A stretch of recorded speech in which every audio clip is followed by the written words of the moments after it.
आम्ही तुम्हाला इशारा देतो, मांगाचा नाद नाही बरा. बाबासाहेबांचा नातू किंवा कोणी वारसदार म्हणून छोट्या आंबेडकर नावाचा नाव घेऊन जर रस्त्यावर येऊन जर आमच्या समाजाला जर जीव चालण्याचा प्रयत्न करत असेल तर खबरदार.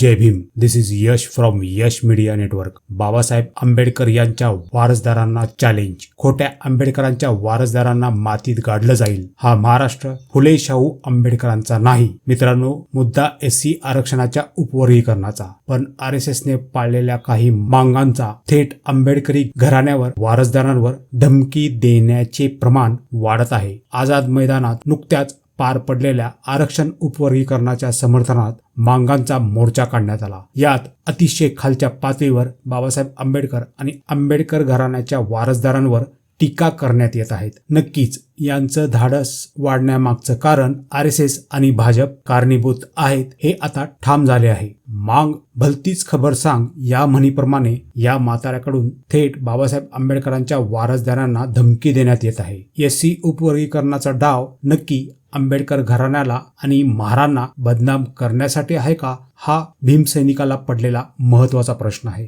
तर आंबेडकर आणि बहुजन समाज यांचा माज उतरवणार हे नक्की. हा महाराष्ट्रच नाही तर अखंड भारत फुले शाहू आंबेडकरांचा आहे. संघांच्या कुशीत पैदा झालेल्या बांडगुळांना या मांगांना वेळीच आवर घालण्याची वेळ आली आहे. यांचे मोर्चे आरक्षण मागणीसाठी आहेत की महाराष्ट्रातील जातीजातीत भांडण लावून देण्यासाठी, हा महत्वाचा प्रश्न निर्माण झाला आहे. यांना वेळीच आवर घालणं गरजेचं आहे. याबद्दल तुम्हाला काय वाटतं तुम्ही कमेंट करून सांगा. यांना आवर घालण्यासाठी आंबेडकर समाजाने वेळीच निर्णय घेणे आणि यांना ठेचणे गरजेचं आहे. गरीब सरीब मातंग समाजासाठी जर माझा अण्णाभाऊ साठेंचा वारसदार सचिन साठे नेता म्हणून उभा राहत असेल तर 30 तारखेच्या बाबासाहेबांचा नातू किंवा कोणी वारसदार म्हणून छोट्या आंबेडकर नावाचा नाव घेऊन जर रस्त्यावर येऊन जर आमच्या समाजाला जर जीव चालण्याचा प्रयत्न करत असेल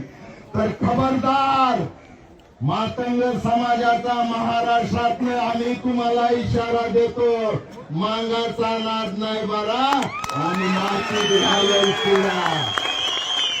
सरकारने याची जाणीव ठेवावी. काय मागतोय आम्ही? अरे, भारताला स्वातंत्र्य मिळवून दिलं आमच्या लहुजी बाबांनी. 150 वर्षाची शिक्षा भोगली हजेरीची माझ्या गरीब मांगाची.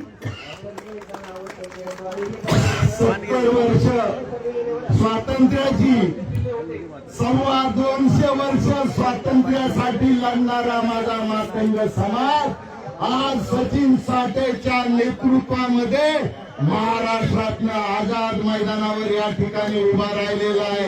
याचा गर्व महाराष्ट्रातल्या मातंग समाजाला आहे.